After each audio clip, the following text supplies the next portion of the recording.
प्यारे बच्चों, हम क्लास 10 की वर्कशीट नंबर 76 को देख रहे हैं, जो कि आज 22/1/2021 के लिए है बच्चों।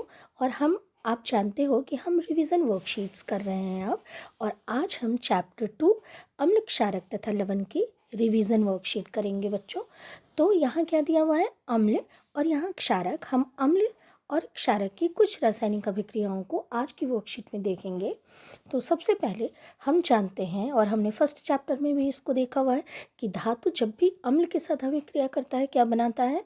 लवण और हाइड्रोजन गैस निकलती है। तो इस चीज़ को आपको याद रखना है। धातु जब भी अम्ल के साथ अभिक्रिया करेगा, लवण और हाइड्रोजन गैस निकलेगी। आपने पिछला जो चैप्टर है उसमें आपने देखा हुआ था कि HNO3 यानी कि नाइट्रिक अम्ल के साथ ऐसा नहीं होता, क्योंकि नाइट्रिक अम्ल क्या होता है? ऑक्सीडाइजिंग एजेंट होता है, ठीक है। उपचयित कारक होता है ये, ठीक है, इसलिए नहीं हो पाता। लेकिन मैग्नीज और मैग्नीशियम कर लेते हैं, वो अपवाद हैं। तो आपने वो फर्स्ट चैप्टर में पढ़ रखा है। तो यहाँ हम इस चीज़ को जनरलाइज कर रहे हैं। तो देखो यहाँ क्या कह रहा है, जैसे जिंक है, जिंक धातु HCl के साथ अभिक्रिया करके क्या बना रहा है? ZnCl2 यानी जिंक क्लोराइड और हाइड्रोजन गैस निकल रही है। बच्चों, आपको ध्यान रखना है कि हमें हमेशा अभिक्रिया संतुलित अभिक्रिया लिखनी है।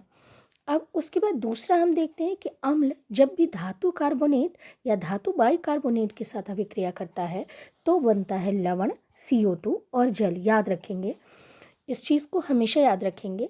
देखो, धातु कार्बोनेट और धातु बाइकार्बोनेट जो है वो क्षारक की तरह व्यवहार करते हैं। तो अम्ल और क्षारक जब धातु कार्बोनेट और धातु बाइकार्बोनेट के साथ अभिक्रिया करते हैं तो लवण बनेगा, CO2 यानी कि कार्बन डाइऑक्साइड बनेगा, और H2 यानी कि जल बनेगा।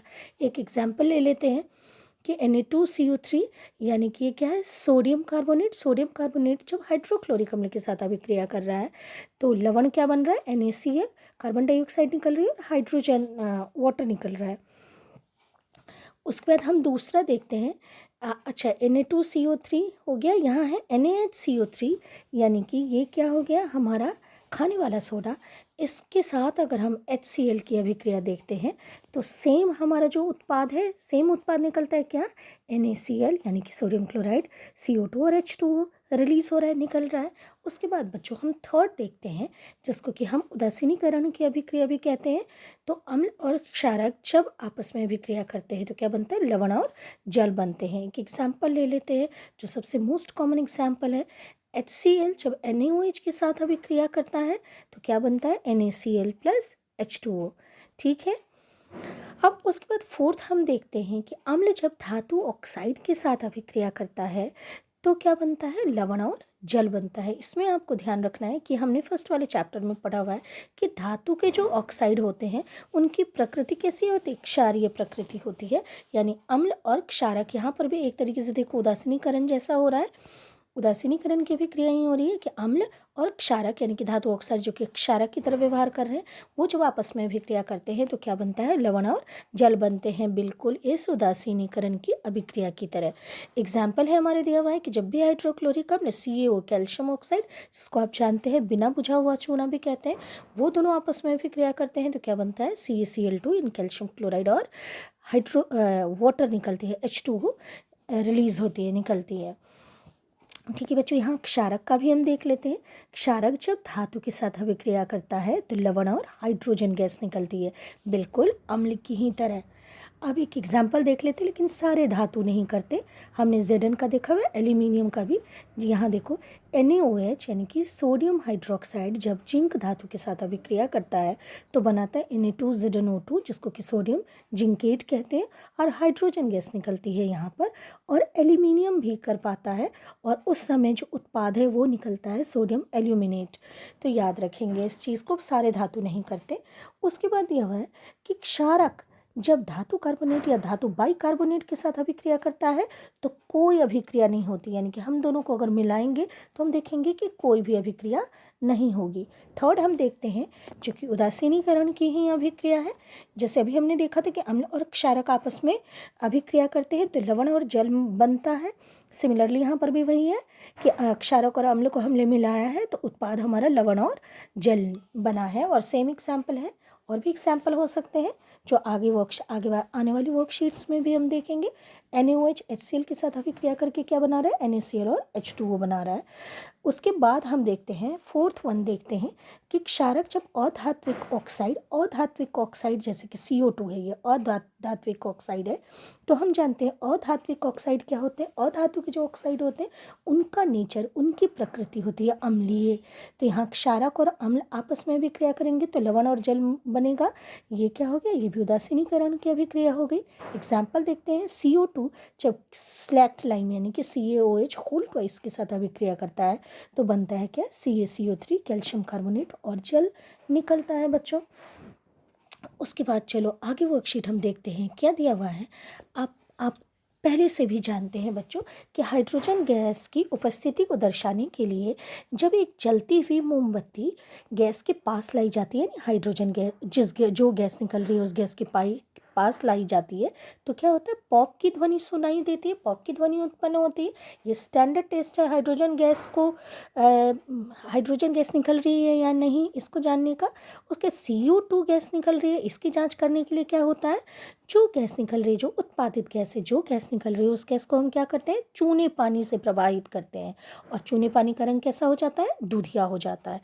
और आपको ये भी याद रखना है कि जब हम अत्यधिक मात्रा में CO2 को प्रवाहित करवाते हैं तो ये दूधियापन हमारा खत्म हो जाता है, गायब हो जाता है। ये आपने पिछली वर्कशीट में जाना हुआ है। आओ क्वेश्चंस को देखते हैं। निम्नलिखित अभिक्रियाओं को पूरा कीजिए। हमारा क्या दिया हुआ है यहाँ पर Na2CO3 प्लस HCl। तो ये क्या है, सोडियम कार्बोनेट की अभिक्रिया दिखा रहा है हाइड्रोक्लोरिक अम्ल के साथ। तो देखो क्या बनेगा, NaCl CO2 और H2O, ये वाली अभिक्रिया देखो, ये वाली अभिक्रिया हमसे कह रहा है। ठीक है, सेकेंड है NaOH plus HCl, NaOH plus HCl, ये वाली अभिक्रिया हो गई आपकी जो कि उदासीनीकरण की अभिक्रिया है। थर्ड है CuO प्लस HCl, CuO यानी कि ये क्या है, कॉपर ऑक्साइड, यानी कि इसका नेचर क्या है, इसकी प्रकृति क्या क्षारीय है यहाँ, और HCl के साथ अभिक्रिया कर रहा है। ये क्या है, उदासीनीकरण की अभिक्रिया हो जाएगी बच्चों। तो क्या हो जाएगा, यहाँ पर क्या बन जाएगा आपका CuCl2 और प्लस क्या हो जाएगा H2O। अभिक्रिया को आप बैलेंस करेंगे। उसके बाद Zn plus NaOH, zinc NaOH के साथ अभिक्रिया करके क्या बना देगा, सोडियम जिंकेट, जो कि यहाँ है Na2ZnO2। आपकी फर्स्ट अभिक्रिया है क्षारक वाली, ये वाली अभिक्रिया होगी बच्चों। उसके बाद बच्चों हम सेकंड क्वेश्चन देखते हैं। अंडे के छिलके को नाइट्रिक अम्ल में डालने पर क्या हो। आप जानते हो अंडे के छिलके में होता है कैल्शियम कार्बोनेट।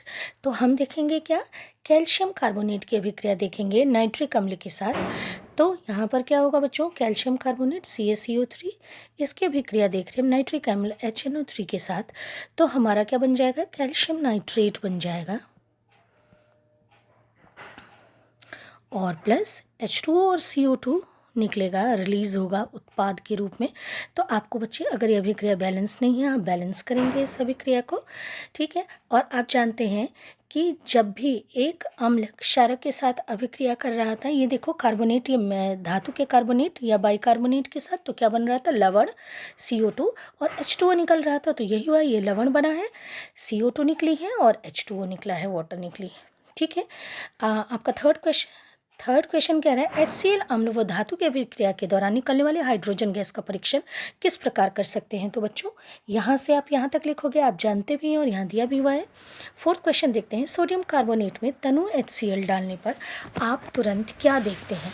तो जब हमने क्या देखा था कि धातु का कार्बोनेट या बाइकार्बोनेट जब अम्ल के साथ अभिक्रिया करता है तो क्या निकलता है, CO2 निकलता है। तो हमें क्या देखना है, कह रहे कि आप तुरंत क्या देखते हैं, तो हमें CO2 यानी कार्बन डाइऑक्साइड के बुलबुले नज़र आएंगे।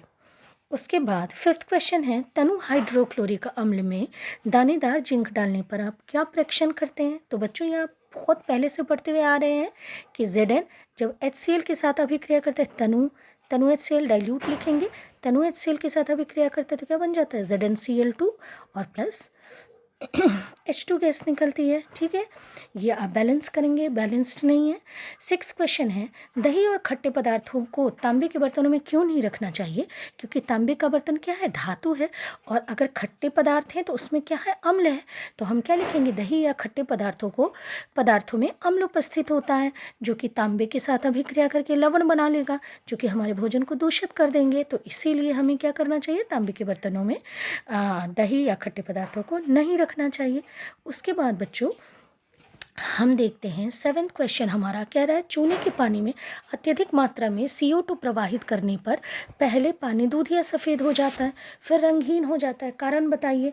तो क्या होता है, ये हमने जाना हुआ है कि जो चूने का पानी है वो क्या होता है, स्लैक्ट लाइम होता है, बुझा हुआ चूना होता है। एक मिनट बच्चों, हाँ होता क्या है, CaOH होल ट्वाइस होता है। इसमें जब हमने CO2 को प्रवाहित करवाया, अभी हमने देखा है इस अभिक्रिया को ऊपर, तो ये क्या बन जाता है, कैल्शियम कार्बोनेट बन जाता है, और इससे H2O निकलती है। लेकिन अगर हम ज़्यादा मात्रा में CO2 को प्रवाहित करवा दें तो वो दूधिया रंग जो है वो ख़त्म हो जाता है, रंगहीन हो जाता है हमारा जो विलेन है, गोल है।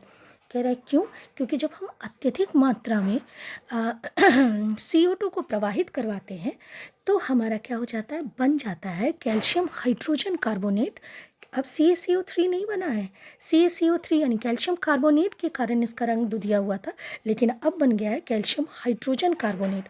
और कैल्शियम हाइड्रोजन कार्बोनेट जो होता है वो जल में पूरी तरह से घुलनशील होता है और रंगीन होता है।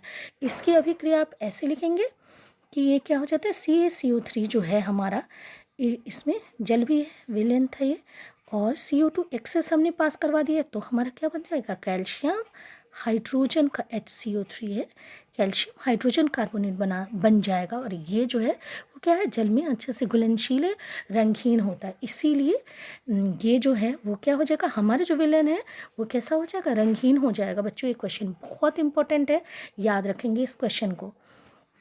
उसके बाद 5th वन, उसके बाद हम लास्ट वाला देखते हैं, तनु हाइड्रोक्लोरिक अम्ल की अभिक्रिया जिंक धातु से करवाने पर उत्सर्जित होने वाली गैस का नाम क्या, आप सब जानते हैं इस गैस का नाम क्या है, हाइड्रोजन गैस। हाइड्रोजन गैस है ये, हाइड्रोजन गैस। 9th क्वेश्चन देखते हैं, हाइड्रोक्लोरिक अम्ल की सोडियम कार्बोनेट से अभिक्रिया करवाने पर एक रंगीन और गंधहीन गैस उत्सर्जित होती है, वह गैस है, कौन सी गैस है वो, CO2। आपने देखा था कि जब भी धातु कार्बोनेट या बाई कार्बोनेट की अभिक्रिया अम्ल के साथ करवाते हैं तो क्या निकलता है, लवण बनता है, जल बनता है, और CO2 गैस बनती है। तो CO2 होगा इसका उत्तर। 10th है, उस अभिक्रिया का नाम बताइए जिसमें अम्ल एवं क्षारक की अभिक्रिया के परिणाम स्वरूप लवण तथा जल प्राप्त होते हैं। तो आप जानते हैं, उदाहरण के सहित बताना, आप जानते हैं इस अभिक्रिया को क्या कहते हैं, उदासीनीकरण की अभिक्रिया। और आपके सबसे अच्छे एग्जाम्पल है जो बार बार आपकी वर्कशीट में भी दिया हुआ है कि HCl की जब हमने NaOH के साथ अभिक्रिया करवाई है, क्या बन गया है, NaCl और जल बन गया है। ठीक है बच्चों, ये अभिक्रिया अगर बैलेंस्ड नहीं है तो आप इसको बैलेंस करेंगे। इस तरीके से बच्चों आपकी वर्कशीट ख़त्म होती है। बच्चों आप बहुत अच्छे से पढ़ाई करिए, आपके बोर्ड आने वाले हैं।